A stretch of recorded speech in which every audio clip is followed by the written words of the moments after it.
It began with a single copper rivet, not a modern one, mass-produced in a factory of the industrial age, but a hand-tooled anomaly found embedded in the limestone foundations of an abandoned post office in the Midwest. This was not supposed to be here.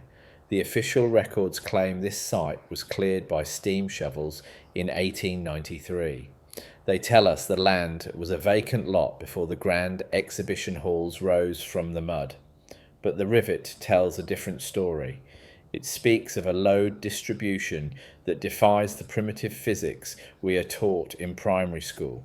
Ask yourself why a building supposedly constructed of wood and plaster required a subterranean anchor point capable of sustaining a lateral pull of 40,000 pounds, not a vertical weight, not a downward pressure, a pull toward the sky. We are taught that our ancestors lived in the dirt, struggling to stack brick upon brick, yet we find these anchors everywhere. They are hidden in the basements of city halls. They are buried beneath the faux classicism of university campuses. They are the silent witnesses to a technology that has been scrubbed from the collective memory. What if the architecture of the 19th century wasn't designed to stand upon the earth, but to keep the earth from losing its grip on the structures themselves? We look at the soaring arches and the heavy domes and we see beauty. We should see ballast. We should see the counterweights of a world that functioned on an entirely different set of physical assumptions. Consider the layout of the great exhibitions, those temporary white cities that appeared like ghosts across the globe between 1850 and 1915. We are told these were triumphs of ephemeral engineering, built to be burned or bulldozed once the crowds departed. But look closer at the photographs. Study the shadows. Notice the massive, hollowed-out pylons that flank the central lagoons. The official blueprints label them as decorative columns, not chimneys, not supports, not vents, something else. When you analyze the load distribution of the San Francisco Midwinter Fair, the math stops making sense. The soil density of Golden Gate Park could never have supported the dead weight of the Manufacture and Liberal Arts Building if it were truly composed of the materials claimed in the municipal archives. It is a physical impossibility, unless, of course, the building wasn't pushing down. If the structure possessed an inherent buoyancy, if it were integrated with a localized atmospheric lifting system, the ground pressure would vanish. This is institutional erasure in its purest form. They give us the blueprints, but they withhold the medium. They show us the light bulbs, but they hide the grid. We are staring at a crime scene where the weapon has been turned into a monument. Ask yourself why every major city in the Western world suffered a catastrophic fire between 1870 and 1910. Not a few cities, not a dozen, hundreds. These were not accidents. They were the systematic removal of a previous infrastructure. They were the purging of the evidence. The narrative of the horse and buggy is a convenient lie. It provides a comfortable, linear progression from the primitive to the sophisticated. It allows the gatekeepers to maintain that we are the pinnacle of human achievement. But the city of Chicago in 1890 was not a horse and buggy town. It was a pneumatic hub. It was a terminal for a silent, soaring fleet that once dominated the upper atmosphere. We find the evidence in the high-altitude mooring masts that still sit atop the world's oldest skyscrapers, relabeled as lightning rods or decorative finials. They are made of conductive alloys that serve no purpose in modern electrical grounding. They were designed for docking. They were designed for the exchange of heavy freight without the need for roads. This is the pattern. You find it in the star forts of Europe, which the historians insist were defensive fortifications, despite their blatant vulnerability to high ground artillery. Not fortresses, not palaces, not parks. Something else. They are the crystalline footprints of an energy harvesting network that utilize the very air around us. When we see the massive stone blocks of the Tartarian era, we wonder how they were moved. We imagine thousands of slaves with ropes. We imagine wooden rollers. We are thinking like children.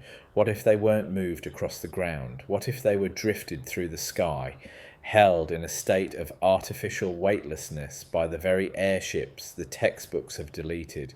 What if the history of aviation didn't begin at Kitty Hawk, but ended there? The Wright brothers were not the pioneers of flight. They were the architects of its limitation. They moved us from the silent, boundless energy of the ether to the noisy, polluting, and strictly controlled combustion engine. They didn't give us the sky. They fenced it in.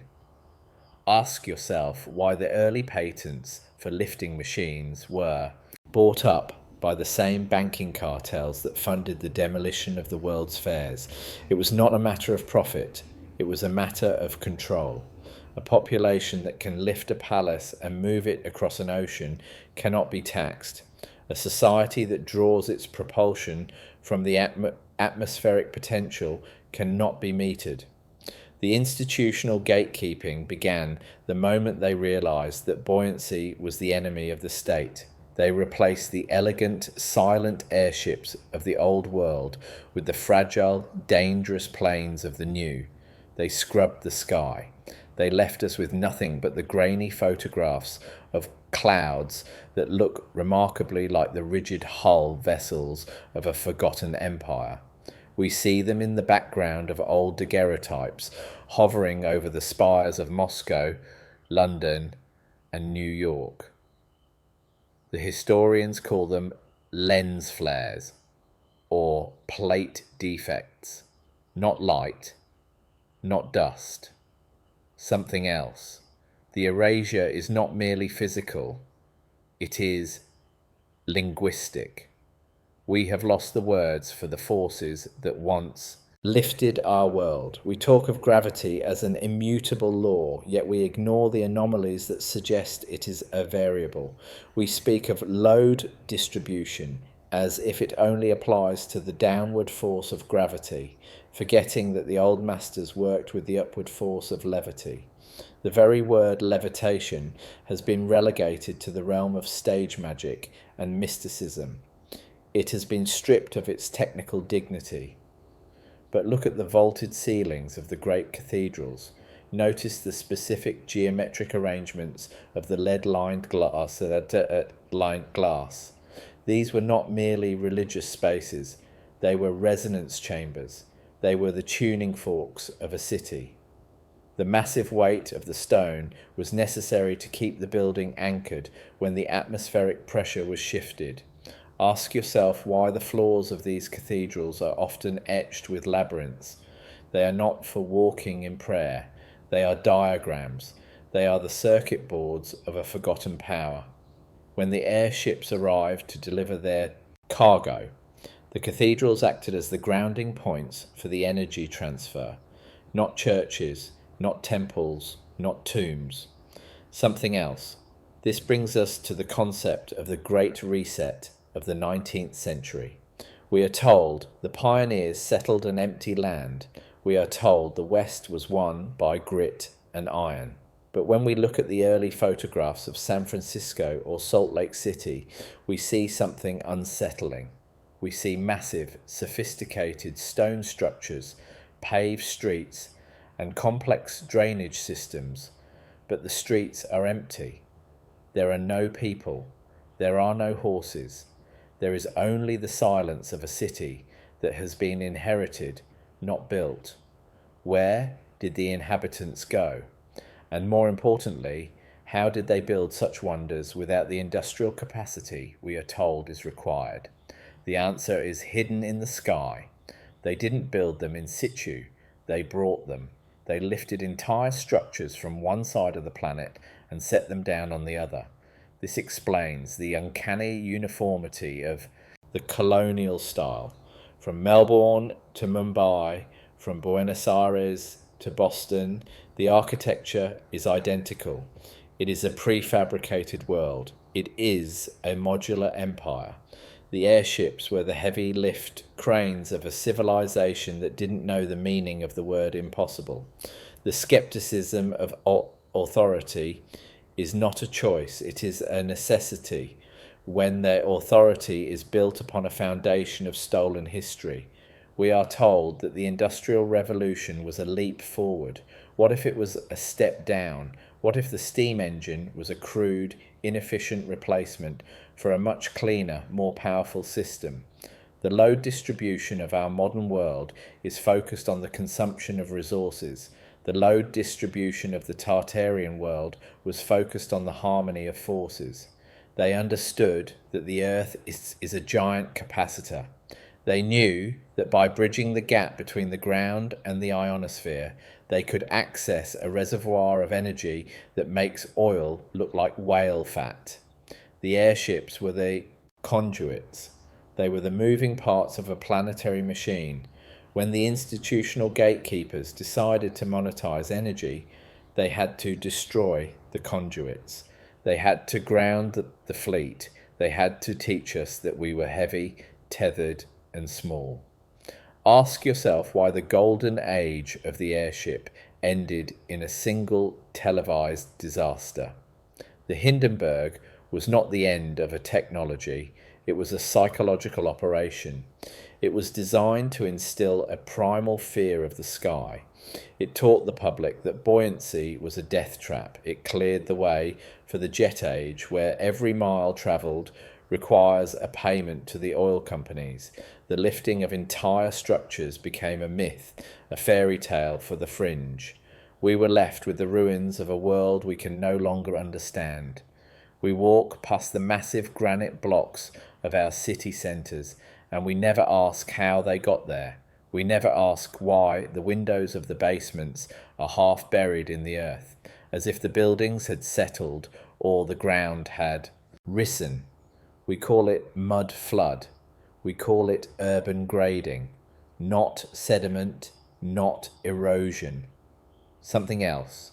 The somber reality is that we are living in the wreckage of a much higher civilization.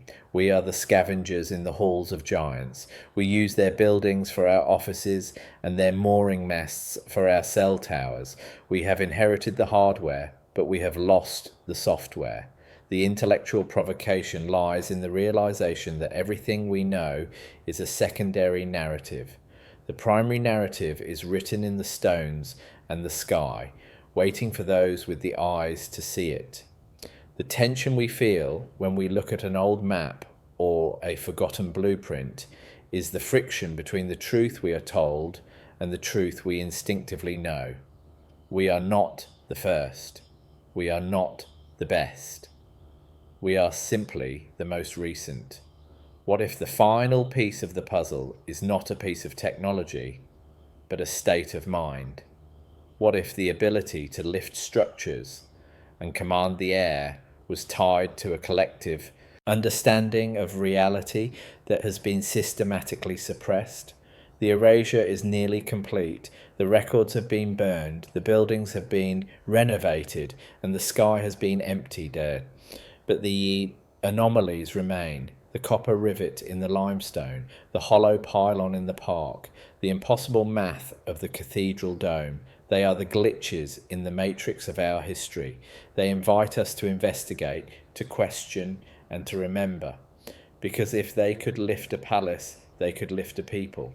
And if they could lift a people, they could never be controlled. As the unresolved loop remains. Where is the fleet now? And is it truly gone? Or is it just waiting for the right frequency to return? The airships of the Tartarian era were not merely vessels of transit. They were the very spine of an integrated global commerce that operated without the friction of geography.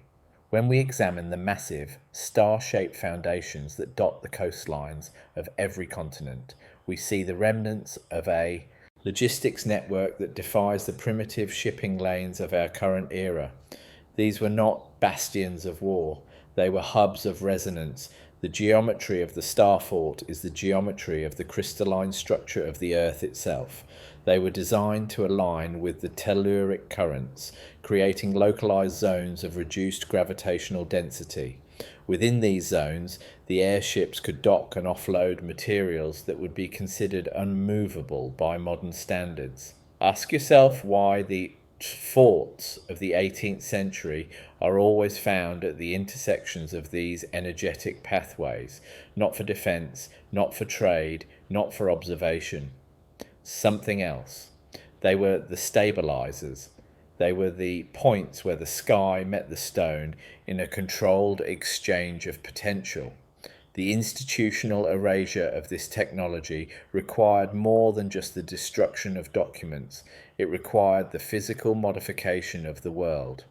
The massive landscaping projects of the late 19th century, often disguised as the construction of parks or the levelling of hills for urban expansion, were in fact the systematic removal of the resonance grid. They buried the foundations, they filled the lagoons, they turned the majestic airship terminals into museums of natural history or art galleries. Look at the architecture of the Metropolitan Museum of Art or the British Museum. These are not buildings designed to house artifacts. They are artifacts themselves. Their vast, vaulted halls and reinforced floors were built to sustain the weight of heavy lift machinery, not marble statues. The transition from a levity-based economy to a gravity-based economy was the most significant event in human history, yet it is never mentioned in a single textbook. It was a silent coup against the laws of physics as we were meant to know them.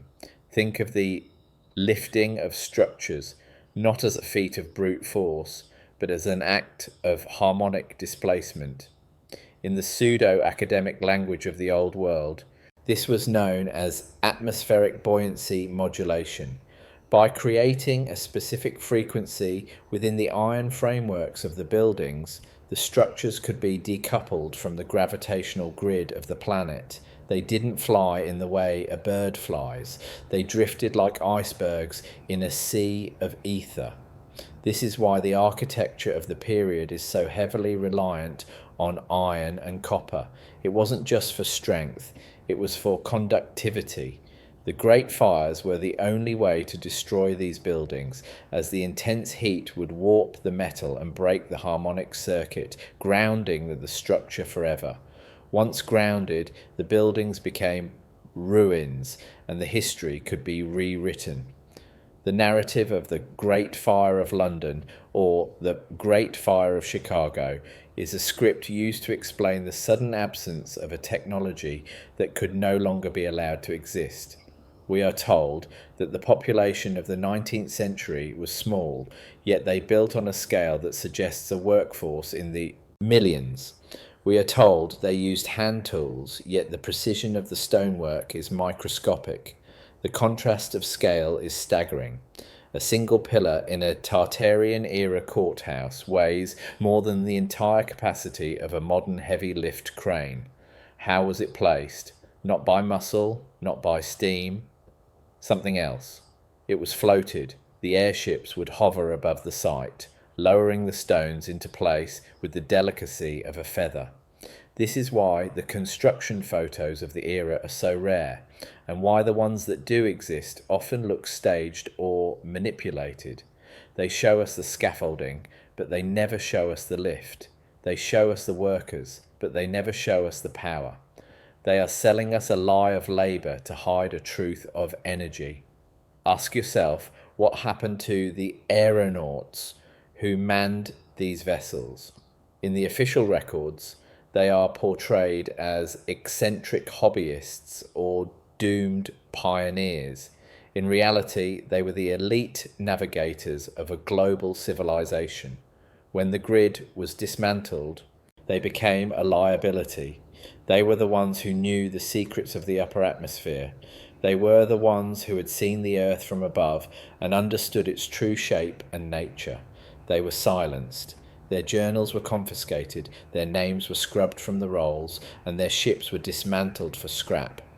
The balloon ballooning craze of the Victorian era was a diluted, safe version of a once powerful science, a toy given to the public to distract them from the vanishing giants in the clouds. It was the birth of the amateur as a tool of erasure. The skeptics will point to the lack of physical evidence in the form of crashed airships, but this ignores the nature of the materials used. The Tartarian airships were not made of heavy steel and combustible fuel. They were composed of organic polymers, treated fabrics, and light alloy skeletons that would degrade rapidly once the energetic field was removed. Like the bones of a bird, they were built for lightness, not for the ages. The only things that remain are the anchors, the massive stone buildings, and the copper-lined foundations that they were built to transport. We are standing on the evidence every day. We drive past it on our way to work. We live in the repurposed shells of a world that once knew how to touch the stars. The pattern of institutional erasure is global. From the Forbidden City in China to the Red City in Russia, the same architectural markers are present. The same high-altitude docking ports, the same resonance-tuned domes, the same subterranean anchors.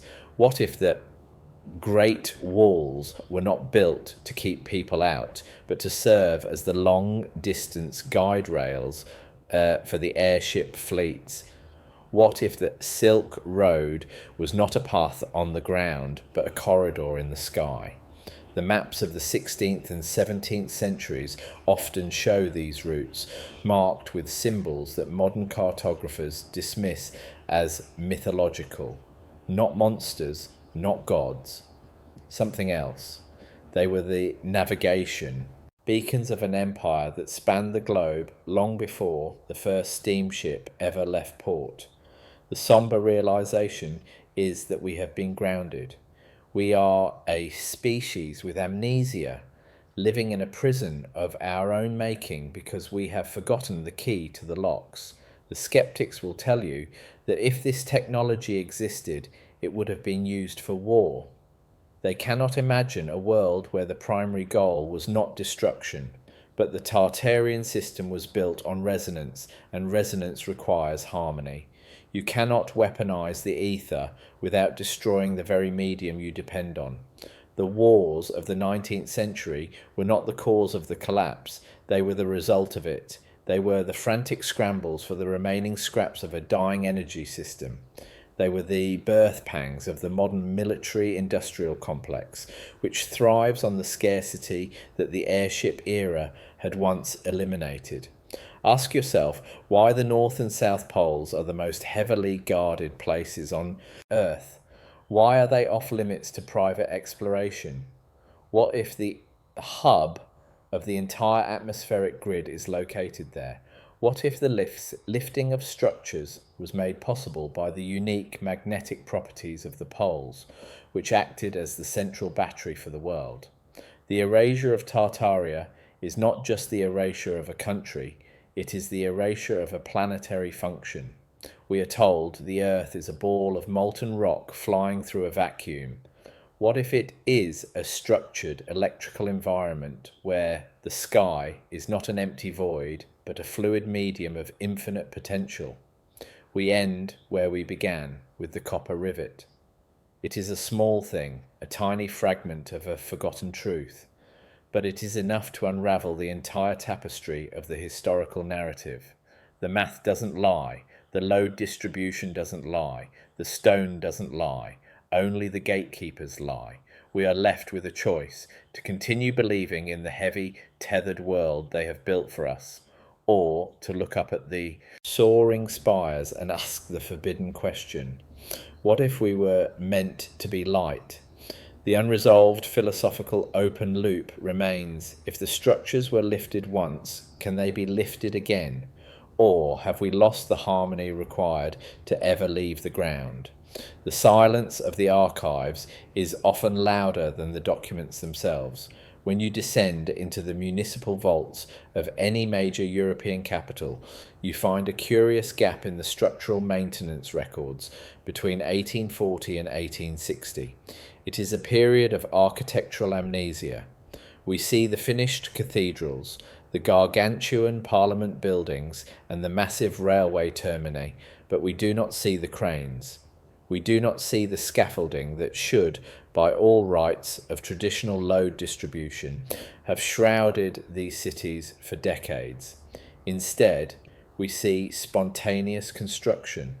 Ask yourself how the Cologne Cathedral, a project that languished for centuries, was suddenly completed in a mere fraction of the time with technology that was purportedly less advanced than what we possess today. Not labour, not funding. Something else. The completion of these impossible structures coincided exactly with the peak of the atmospheric lifting era. They were not built from the ground up, they were assembled from the top down. The heavy spires, carved with a precision that defies the chisel, were lowered into place by the silent giants of the Tartarian fleet. This is the secret of the suspended architecture of the old world. The stones were not fighting gravity, they were being invited into a state of equilibrium. This brings us to the anomalous nature of the World's Fair grounds in the United States. Take the 1904 St. Louis World's Fair, for instance. We are told that over 1,500 buildings were erected in less than 3 years on a site that was previously a wilderness. Look at the Palace of Fine Arts. Its walls were thick enough to withstand the pressure of a 1,000-year flood, yet we are told it was made of staff, a temporary mixture of plaster and hemp fibre. What if the staff was merely a skin? What if the internal skeleton was a sophisticated conductive lattice designed to interact with the lifting vessels? The institutional gatekeeping insists that these fairs were celebrations of progress, but the evidence suggests they were salvage operations. They were the final gathering points for the technology of the previous era before it was systematically dismantled and buried. The lagoons, that were a staple of every fair, served a dual purpose. They were cooling basins for the atmospheric energy collectors, and they were the landing strips for the heavy lift airships. When the fairs ended, the water was drained, the buildings were burned, and the white cities were erased from the map. It was a controlled demolition of a global infrastructure. What if the great migrations of the 19th century were not the result of famine or war, but the result of a massive relocation program made possible by the airship fleet? The official history gives us the image of the crowded steamship, the squalor of the steerage class, and the weeks-long journey across the Atlantic. But the logistics of moving tens of millions of people in such a short window of time do not hold up to scrutiny. Not the ships, not the ports, not the provisions. Something else. The airships could carry thousands at a time, moving silently across the pole, bypassing the traditional trade routes entirely. This is why we find the same Tartarian DNA in the architecture of San Francisco as we do in the heart of St. Petersburg. It was a unified world, connected by a network that operated above the clouds. The erasure trope has replaced this soaring reality with a narrative of hardship and primitive struggle. They want us to believe that our ancestors were fleeing the old world, when in fact they were expanding a global civilization that had already mastered the environment.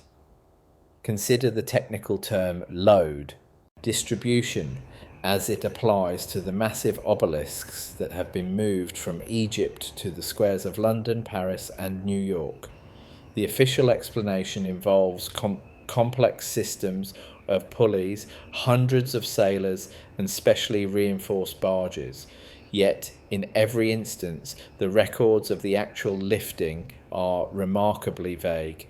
There are sketches, yes. There are commemorative medals, but there is a total lack of engineering data. that would explain how a 200-ton monolith was tilted from a horizontal to a vertical position without shattering under its own weight, unless the weight was not 200 tons at the time of the lift. If the obelisk was integrated into the harmonic field of a Tartarian lifter, its effective mass would have been negligible. It would have been moved like a needle. This is the pseudo-academic language of the weightless stone. It wasn't about the power of the winch, it was about the frequency of the stone. The skeptical investigator must ask why the obsession with the dome. From the United States Capitol to the Taj Mahal, the dome is the signature of the old world. We are told it is an aesthetic choice, a nod to classical antiquity. But a dome is the most efficient shape for a pressure vessel. It is the ideal form for a structure that must contain or repel an atmospheric charge. When you look at the cross-sections of these domes, you see a complex arrangement of copper ribbing and hollow chambers. They were not meant to be empty spaces for prayer. They were the capacitors of a city. They were the ground-side counterparts to the airships themselves. The airship would hover above the dome, creating a bridge of static electricity that allowed for the transfer of heavy materials or high-voltage energy. This is why the interiors of these domes are often decorated with celestial imagery. It wasn't symbolic. It was a literal depiction of the craft that once docked there. The institutional erasure extends even to the way we perceive light. Ask yourself why the cities of the 19th century were lit by gas and then suddenly by electricity with almost no transition period. What if the gas lamps were never gas at all? What if they were etheric lamps that drew their power from the same grid that fueled the airships? In many old photographs, you see street lights with no visible fuel source, no pipes, no wires, no tanks. They are simply glowing globes atop ornate metal poles. Not fire, not filament, something else. They were the localized discharge points for the atmospheric potential. When the airships were grounded and the grid was dismantled, these lamps had to be replaced or retrofitted. The gas narrative was invented to explain the pipes that were hastily laid into the ground to provide a metered, taxable energy source. They took the free light of the sky and buried it in the earth. The tension of this investigation lies in the realization that our modern world is a downgraded version of the past. We are told that we are the beneficiaries of an industrial miracle, but look at the quality of our construction compared to the ruins of the 1800s. Our buildings last 50 years, theirs were built for millennia. Our infrastructure is fragile and centralized, theirs was robust and atmospheric. The sense of forbidden knowledge comes from the fact that we are surrounded by the evidence of our own decline. The urban exploration of our own cities becomes a journey through a high-tech graveyard. We find the copper-plated rooms in the basements of old banks. We find the oversized elevators in buildings that were supposedly used only for offices. We find the massive iron-reinforced vaults that serve no modern purpose. They were the landing bays. They were the charging stations. They were the nodes of a civilization that functioned on a level we are no longer permitted to understand. The inquisitive mind must confront the staccato reality of our history, the sudden jumps in technology, the unexplained collapses, the erasure of entire nations like Tartaria from the maps of the 19th century. It is a rhythmic cycle of reset and rebuild. Each time, the population begins to rediscover the secrets of the atmospheric lift. A new disaster is engineered, a new war, a new plague, a new great fire. The gatekeepers are not just hiding the past, they are managing the future. They are ensuring that we never again look at the sky with anything other than fear or indifference. They have turned the soaring vessels of our ancestors into the UFOs of the modern era, unidentified, mysterious, and perpetually out of reach. They have made the truth look like a conspiracy theory so that they can continue to hoard the reality. What if the airships never truly left? What if they were merely moved to the private sector of the global elite?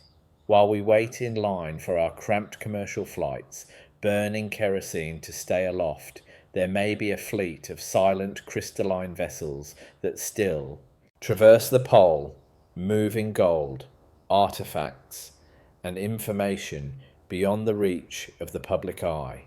The load distribution of power has shifted, but the technology remains. The structures they lift today are not stone buildings, but the very foundations of our social and economic reality. They are moving the world behind our backs, using the same principles of harmonic displacement that once built the cathedrals. The unresolved loop is not just about the past, it is about the now. If the airships are still there, who is manning them? And what are they carrying? The sombre, unsettling truth is that we are the only ones who are grounded. The birds still fly, the clouds still drift, the energy of the ether still pulses all around us, waiting for a receiver that hasn't been sabotaged. We walk through the Tartarian ruins of our cities, feeling a ghost limb sensation of a power we once possessed. We look at the copper rivets and the soaring domes, and we feel a pull toward the sky. It is a biological memory of a time when we weren't tethered to the dirt. The investigation doesn't end with a conclusion. It ends with a provocation. Ask yourself why you were taught to look down at your feet when the entire history of your species is written in the air above your head. Not the past, not the future. Something else. Something that is happening right now, just beyond the frequency of our allowed perception. The rhythmic sentence structure of the old world was not just a style, it was a reflection of the pulse of the planet itself. The Tartarians understood that language, like architecture, is a form of resonance. By speaking in certain patterns, by building in certain geometries, they could stay in tune with the lifting force of the atmospheric potential. Our modern language is flat. It is designed for the transmission of data, not the transmission of power. We have been linguistically grounded, just as we have been physically tethered. The pseudo-academic language used by the gatekeepers today is a shield. It is a way of using many words to say nothing at all, to hide the simple truth of buoyancy behind the complex lies of gravity and entropy. They have replaced the word with the equation, and in doing so they have robbed us of the ability to command the elements. Think of the Great Reset as a frequency shift. The institutional gatekeepers didn't just burn the books, they changed the tuning of the human mind. They introduced the staccato noise of the industrial age, the hammers, the engines, the sirens, to drown out the silent hum of the earth's natural resonance. This noise makes it impossible for us to perceive the lifting forces that are still at work. We see the Tartarian buildings as heavy and immovable because our minds have been tuned to the frequency of weight. If we could shift our perception, if we could quiet the noise, we might see these buildings for what they truly are, vessels waiting for a wind that no longer blows. The unsettling tension of the investigative essayist is the feeling of being out of tune with the lie, but not yet in tune with the truth. The pattern-based investigation leads us finally to the erasure of the stars themselves. Ask yourself why the cities of the old world were laid out in alignment with constellations that are now drifting or incorrect according to modern astronomy. What if the stars are not distant suns, but the navigation lights of a much larger structure? What if the airships were not just travelling between cities, but between layers of the firmament. The contrast of scale becomes infinite. The lifting of entire structures may have been just the beginning. They may have been lifting entire civilizations. The lost city of Atlantis, the hidden kingdom of Shambhala. These are not places that sank or were buried. They are places that were lifted. They are the parts of the Tartarian Empire that escaped the grounding. We are left in the somber provincial remains of a once vast celestial network. We are the ones who were left behind. We are the load that was distributed back to the earth. The intellectual provocation is to realize that our history is not a climb from the darkness into the light, but a fall from the heights into the mud. We are the survivors of a crash we don't remember. The investigative documentary script ends here, not because the evidence is exhausted, but because the investigator has reached the limit of what can be said in the language of the grounded. The rest is silence. The rest is the hum of the ether. The rest is the unresolved philosophical open loop of a species that has forgotten it has wings. Wait for the signal. Watch the copper rivets. Look for the pull toward the sky. It is still there, not gone, not forgotten, just waiting. The institutional erasure of the Tartarian era is most evident in the way we are taught to perceive the Industrial Revolution. We are told it was a time of invention, yet every new technology was preceded by a discovery of an older, more elegant version.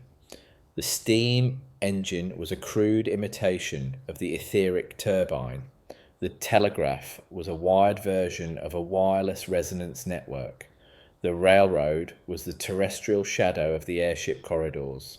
Every step forward was actually a step towards centralization and control. The gatekeepers took a world that was open and free and they put it on tracks. They took a sky that was a highway and they made it a ceiling. The revisionist documentary is not just about changing the names of the past. It is about changing the direction of the future. It is about realizing that we are currently on a track that leads only to the ground. Ask yourself why the greatest buildings of the modern era are always the ones that are the most efficient and the most economical. Why have we lost the desire for the grand? It is because we no longer have the means to move the materials.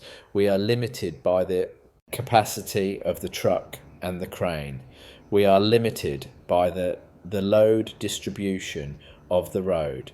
The Tartarians were limited only by the capacity of the air. They built for the ages because the ages were their medium. They built with the weight of the earth because they had the lift of the sky.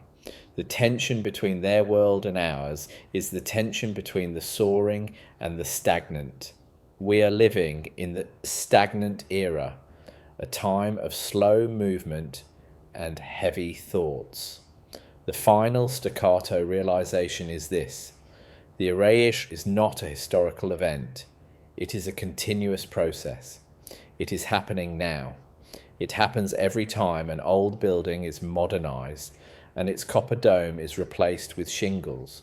It happens every time a new theory of physics is published that further complicates the simple truth of atmospheric energy.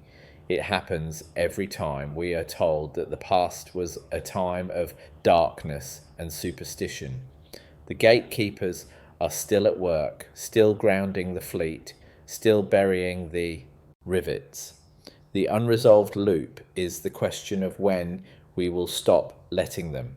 When will we reclaim our heritage? When will we look at the ruins not as a reminder of what we lost, but as a blueprint for what we can become? Not them, not then, us, now.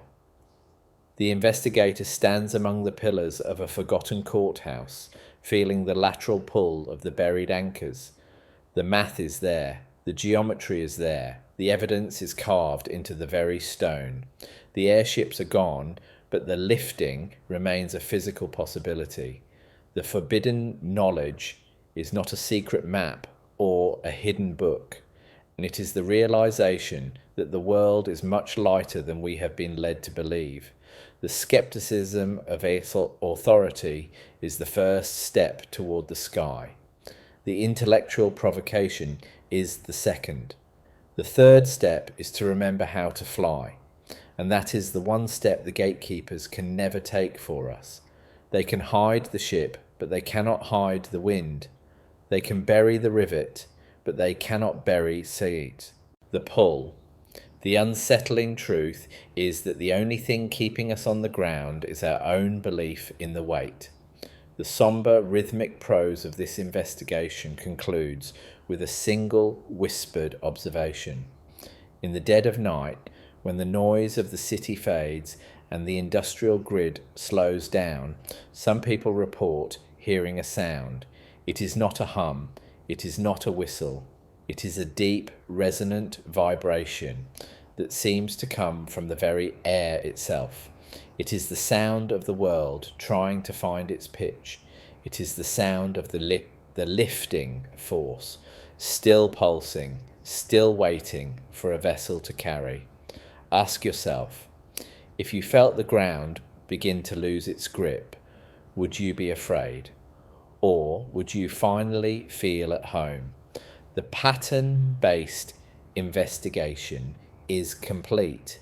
The institutional erasure has been exposed. The philosophical open loop is yours to close. What if? What if? Not this. Not that. Something else. Something higher.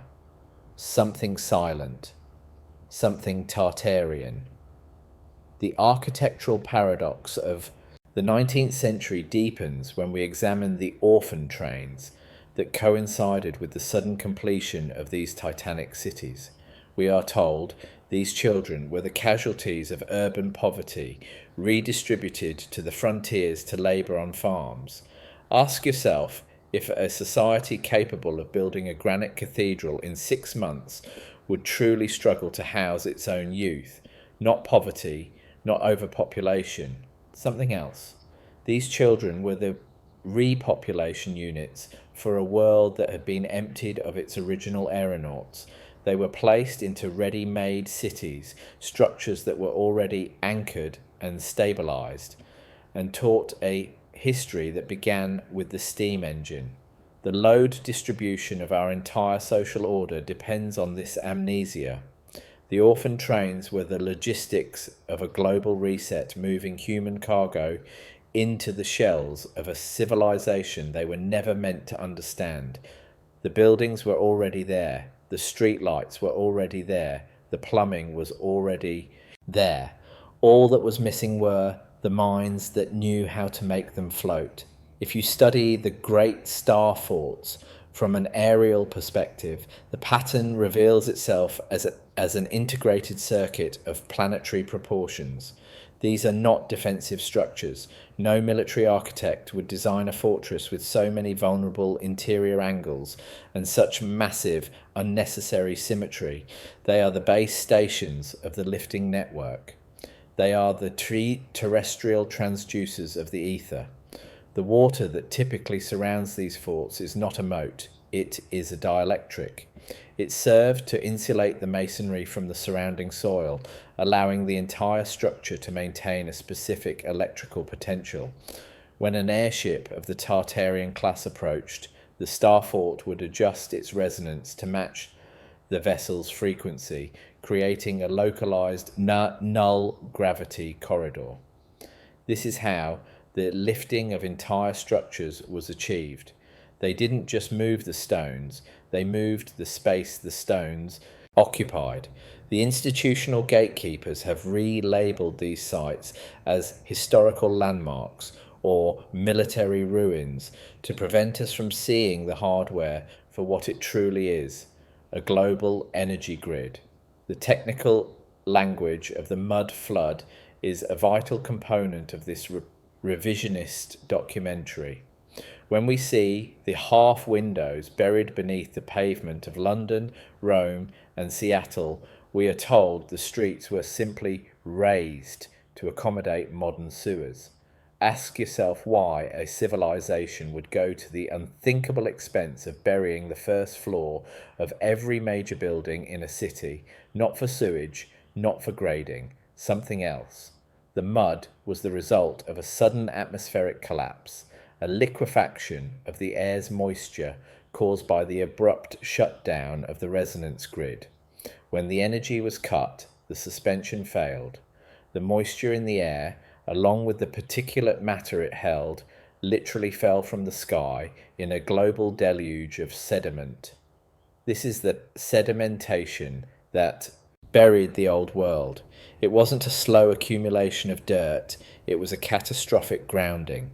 The airships that were mid-transit simply vanished into the mire, and the buildings they were lifting became the heavy ruins we see today.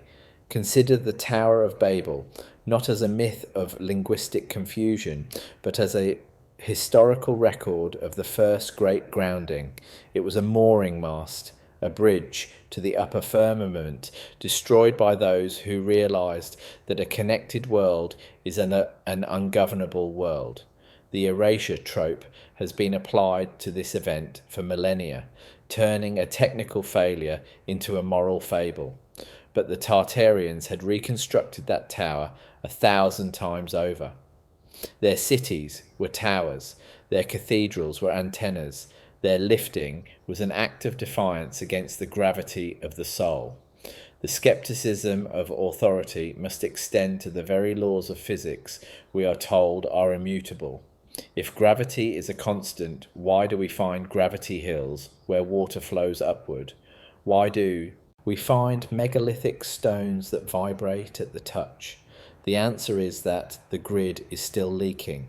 The erasure was not perfect. The somber reality of the investigative essayist is that the more we find, the more we realize has been lost. The industrial age was a controlled descent into a lower vibe existence. We traded the buoyancy of the airship for the friction of the wheel.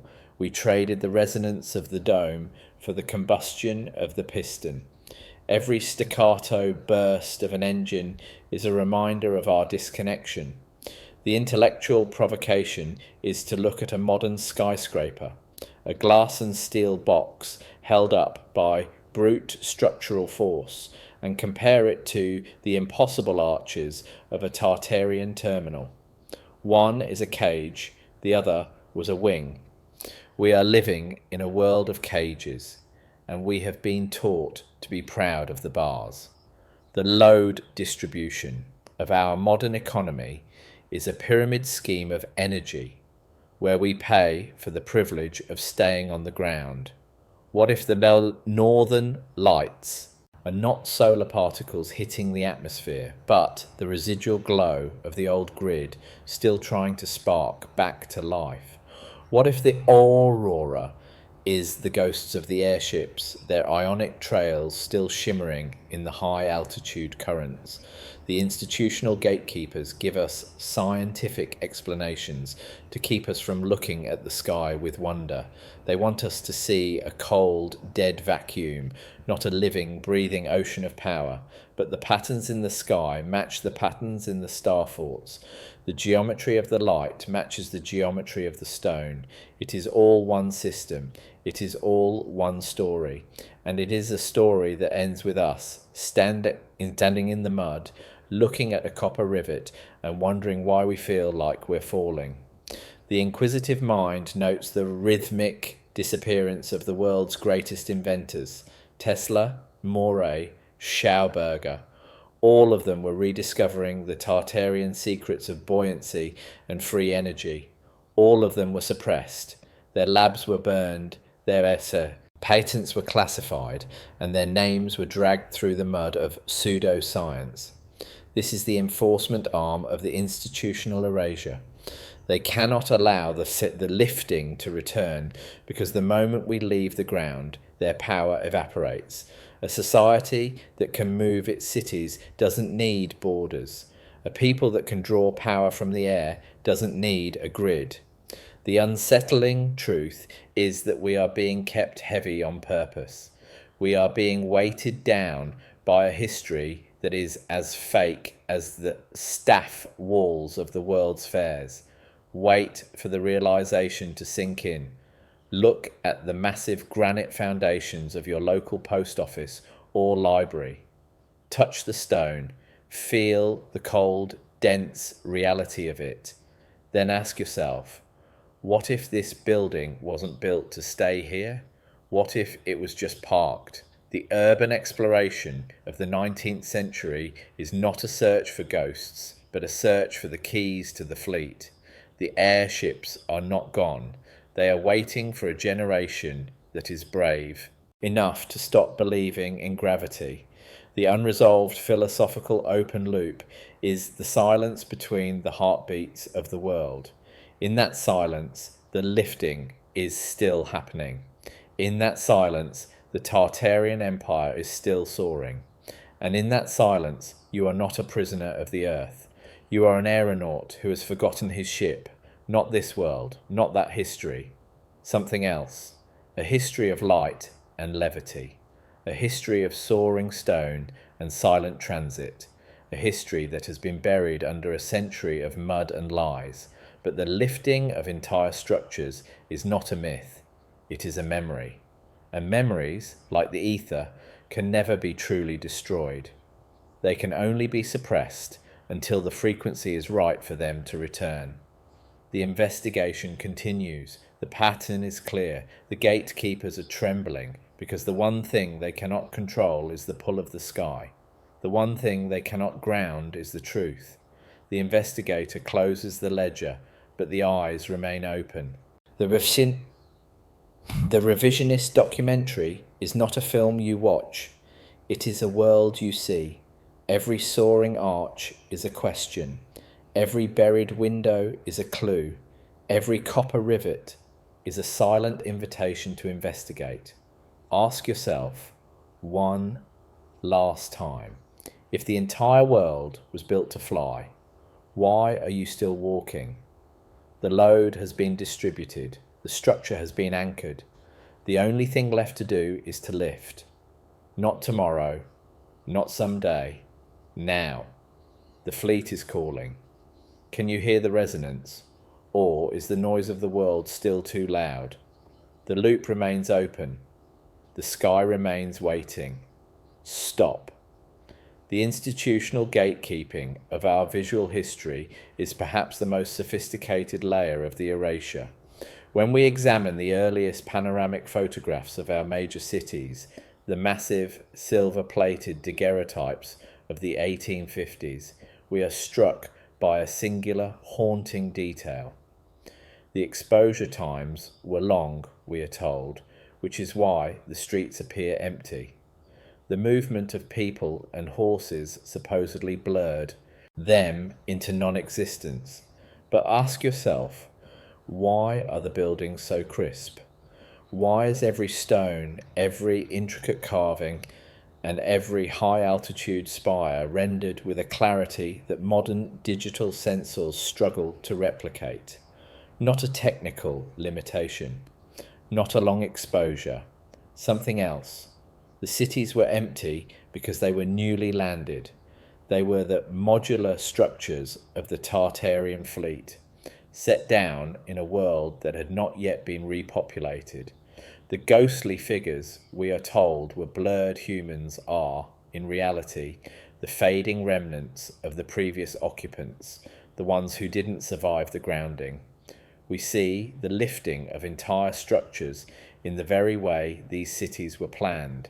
There is no organic growth. There are no narrow, winding medieval streets that evolved over centuries of foot traffic.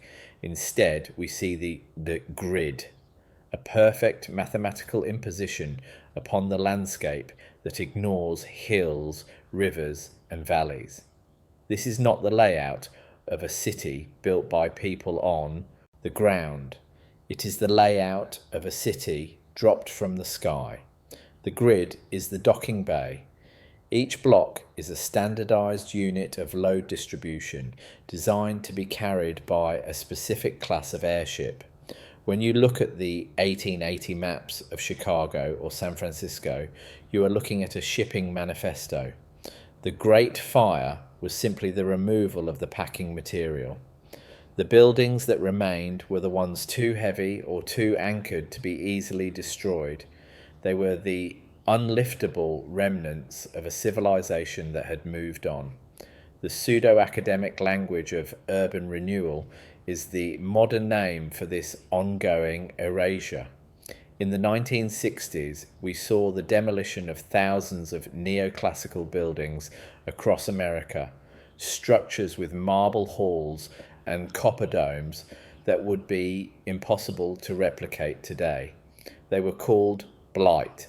They were called obsolete, not old, not broken, something else. They were the last active nodes of the atmospheric grid. As long as those buildings stood, the potential for the lifting remained.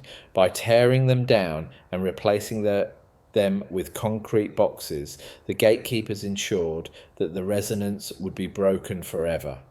They replaced the crystalline architecture of the old world with the brutalist dampeners of the new. It was an act of architectural lobotomy. Ask yourself why the golden age of travel is always depicted as a slow, luxurious experience. The steamships, the Pullman cars, the grand hotels. It was designed to make us fall in love with our own limitations. They gave us the scenery to distract us from the fact that we were no longer moving through the upper firmament. They turned the sky into a backdrop rather than a highway. The airships of the early 20th century, the Zeppelins, were a controlled, inferior version of the Tartarian technology, designed to fail.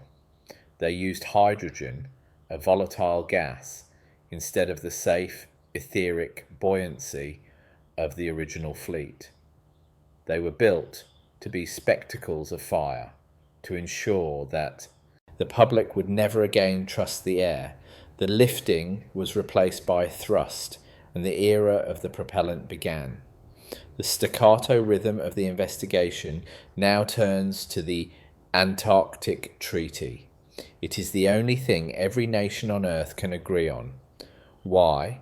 Because the poles are the grounding points for the entire planetary structure. If you control the poles, you control the buoyancy. What if the ice is not a natural phenomenon of cold, but a byproduct of a massive stalled energy reaction?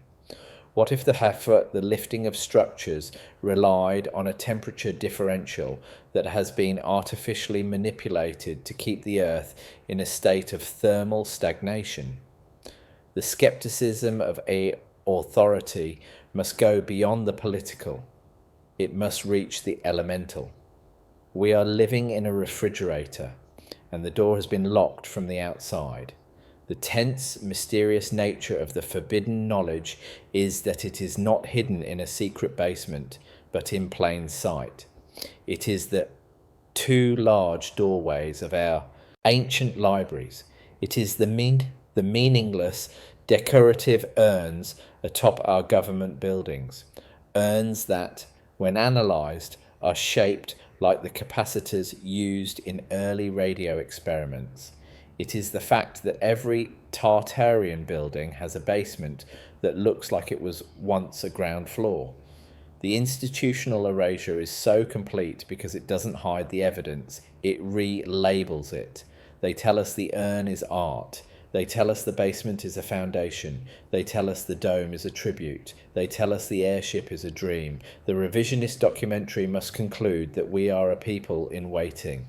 We are standing on the deck of a great ship, but we have forgotten how to cast off the lines. The load distribution of our lives is focused on staying put, on mortgages, on jobs, on the heavy reality of the now. But the unsettling feeling you get when you look at an old photo of a soaring airship over a silent city is a reminder of your true nature. You are not a creature of the mud. You are a creature of the light. The erasure trope only works if you stop asking questions. The moment you ask, what if, the anchors begin to loosen. Consider the philosophical open loop of the lifting. If we could lift a building, we could lift a city. If we could lift a city, we could lift a nation. If we could lift a nation, we could leave the free reset behind. The gatekeepers know this. That is why they spend billions to keep us looking at our screens instead of the horizon. That is why they teach us that we are small and the universe is empty. But the patterns say otherwise. The copper rivets say otherwise. The sky says otherwise. The investigation is not over. It is only beginning, and it begins with you. Ask yourself, what is holding you down, and what would happen if you just let go? The investigative essayist pauses here, in the shadow of a granite pylon that once held the weight of a world. The rhythmic hum of the city continues, but for those who know what to listen for, there is a secondary frequency. It is the sound of the lifting. It is the sound of the Tartarian heart still beating beneath the asphalt. It is the sound of the unresolved truth, waiting for the next part of the story to be written. Not by the gatekeepers, not by the historians, something else, by you. Stop.